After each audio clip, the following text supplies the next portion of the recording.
Эта история началась с глубоко беременной кошки, которую бывшие хозяева принесли в клинику с просьбой усыпить ее.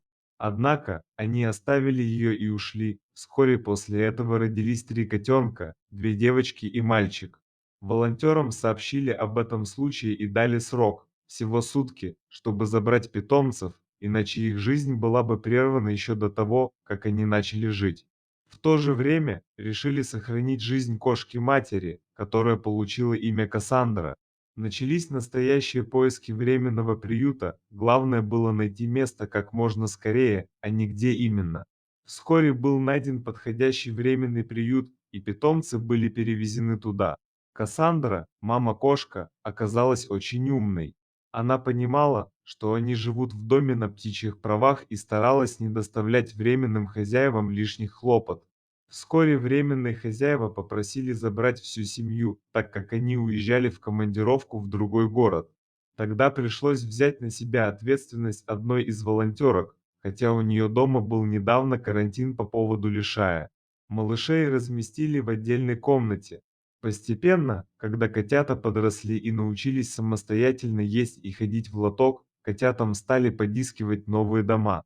Первой нашла себе новую семью девочка с недовольной мордочкой, немного позже мальчик тоже нашел свой новый дом. Остались только Кнопочка и мама-кошка, кошечку Кассандру стерилизовали и начали искать для нее новую семью. Но прошло довольно много времени, около 8 месяцев, и кандидатов было не так много. Более того, те, кто проявлял интерес, не устраивали куратора, то недостаток выгула, то проблемы с ребенком, то еще что-то. Однако, в один прекрасный день на улице Кассандры случился настоящий праздник. Ей удалось найти новую семью, готовую принять ее в свой дом. Она переехала туда и стала частью этой замечательной семьи. Осталась только одна кошечка по имени Кнопочка, и за этот период семья волонтера сильно привязалась к ней. Они приняли решение оставить ее у себя, чтобы она стала пятой хвостатой членом семьи. Таким образом, вся семья питомцев, включая маму-кошку, обрели свои новые любящие дома. Их история стала примером того, как люди смогли спасти этих беззащитных созданий и дать им шанс на новую жизнь.